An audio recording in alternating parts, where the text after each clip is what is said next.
Et salut à tous, c'est Jedid, on est là pour une nouvelle vidéo avec une nouvelle vue aussi. C'est pas mon décor, non, c'est dehors. On a monté la montagne et voilà, je vous offre cette vue.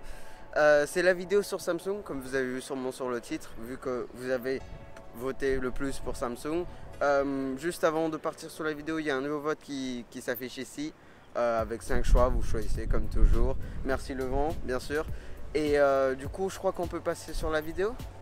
Alors, Samsung est une marque coréenne qui vient de la Corée du Sud et c'est une marque que j'ai beaucoup idolâtrée étant petit, mais en grandissant, j'ai mûri et comme Samsung a mûri aussi, mon avis a plutôt changé, même s'il est plutôt resté positif, mais il est passé par un passage négatif. Tout ça, on va voir dans les qualités et les défauts, ça sera le même, à peu près les mêmes bases que, comme Apple. Voilà, alors je crois qu'on peut passer sur les qualités de Samsung. Alors Samsung a beaucoup de qualités, pas un milliard bien sûr, mais il en a perdu en cours de route et on a rattrapé quelques-uns. Alors déjà on peut citer ces écrans OLED qui sont de très bonne qualité, comme cette vue, de très bonne qualité j'espère.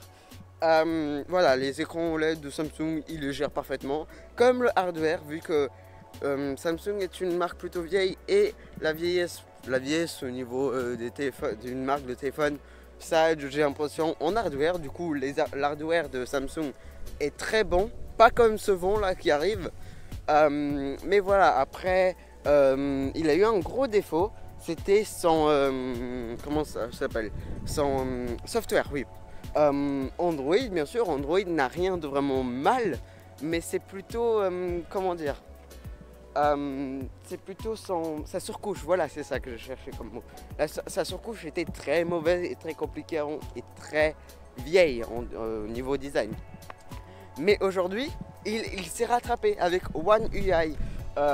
J'ai essayé de voir un peu les nouvelles icônes et tout ça, et c'est plutôt bien fait, franchement, One UI. Du coup, ils ont réussi à retrouver une belle qualité, ça qui est plutôt cool. Pas comme cette vent, oui, je vais beaucoup citer le vent vu que c'est un peu compliqué cette vidéo, mais voilà. Samsung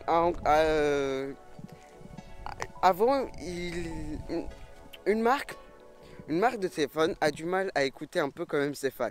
Mais pas comme OnePlus, OnePlus le fait très bien, mais Samsung s'est un peu rattrapé je trouve, par exemple avec son software. Voilà, du coup il s'est un peu rattrapé avec son software et tout va bien. C'est ça que le truc, Samsung s'est rattrapé sur des choses mais a perdu des qualités. En fait je trouve qu'il se appleise, ça qui est bien en fait. En fait c'est un peu compliqué. Vu que j'aime pas Apple, je trouve ça un défaut alors que des gens vont aimer ça. Alors, une petite coupure à cause du vent qui est toujours là, mais bon, sinon je vais rester encore ici 30 minutes. Mais ce que je disais, c'est que Samsung se appleise et des gens vont aimer ça et moi, j'aime pas ça. En fait, quand je dis appleise, c'est qu'il augmente ses prix. Même si, comme j'ai expliqué dans ma vidéo sur les S10, je trouve qu'ils sont un peu calmés. Par exemple, le S10 coûte 909 €. Tu vois, c'est un prix plutôt bon pour un premium. C'est un prix d'il y a 2 ans pour un premium. Alors que Apple a beaucoup monté en 2 ans, c'est ça le truc. Et voilà, Samsung s'est corrigé, je trouve, cette année. Mais si j'aurais fait cette vidéo quelques mois avant, j'aurais beaucoup plus craché dessus dans cette vidéo sur Samsung. Mais c'est ce qu'on va faire dans les défauts de Samsung. Alors, dans les défauts, on peut déjà commencer par l'appleisation, comme j'appelle ça. Ce qui est plutôt un défaut quand même si les prix augmentent et tout ça. Un autre défaut, c'est que parfois il fait des erreurs et les corrige pas. Par exemple, le capteur d'empreinte à côté, vous vous rappelez, à côté de la photo, du coup tu touchais le capteur dorsal à chaque fois. Ils ont pris 1 an et demi pour le corriger, par exemple. Le software aussi, ils ont pris beaucoup de temps à le corriger alors que ça fait longtemps qu'on est dessus. Le bouton Bixby qui peut maintenant être changé, il est là alors que tout le monde dit que ça sert à rien.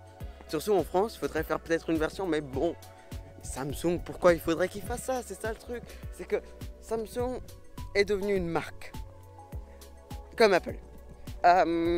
Samsung s'est beaucoup appleisé, comme je répète ça, et je dois vraiment le répéter pour que vous compreniez, mais quand une marque s'appelise, c'est souvent un grand changement. Et je trouve que Samsung a beaucoup changé ces dernières années.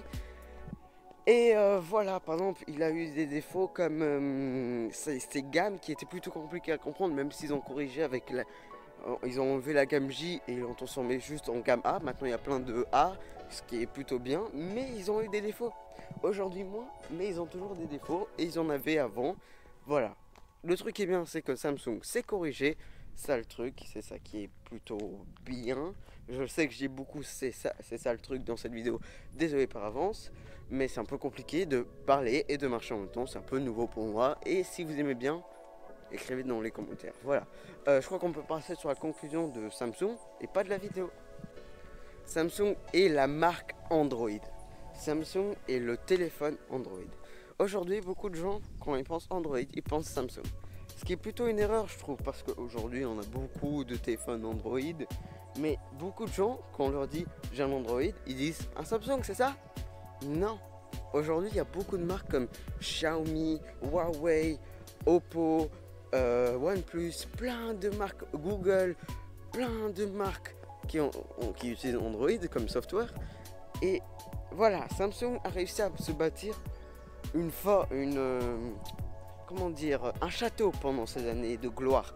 Et ça va être compliqué, c'est comme Apple. Il a créé un château pendant ces années de gloire. Et maintenant, c'est compliqué de lui dire des défauts ou des choses comme ça. Vu qu'il a un château. C'est pas comme d'autres constructeurs qui n'ont pas encore de château et qui sont en train d'essayer de construire un truc. Voilà, j'espère que cette métaphore vous a bien plu. Mais voilà, alors je crois qu'on peut passer sur une conclusion de vidéo. Et en plus, je me rapproche de plus en plus de chez moi. C'est ça le truc. Je crois qu'on peut faire un petit 360 comme ça. Voilà, j'espère que ça vous a bien plu cette vidéo. Et passons à la conclusion de cette vidéo. Alors, la conclusion. J'ai beaucoup aimé Samsung quand j'étais petit. J'ai beaucoup idolâtré Samsung. Comme cette vue, j'idolâtre beaucoup cette vue. J'avais beaucoup d'objets Samsung avant, mais aujourd'hui, comme vous avez entendu, mon avis a beaucoup changé en même temps que j'ai grandi. Et voilà, j'espère que cette vidéo vous a plu. C'était un tournage plutôt compliqué à faire avec le vent, on a dû monter la montagne et tout. J'espère que cette vidéo vous a plu. Si elle vous a plu, n'oubliez pas le like. Mettez dans les commentaires ce que vous pensez de Samsung et si vous aimez bien cette vue ou celle-là. N'oubliez pas de vous abonner parce qu'il y a plein d'autres vidéos qui viennent, une vidéo par semaine comme toujours. Et n'oubliez pas de partager la vidéo à vos amis pour que je devienne riche et j'achète cette montagne.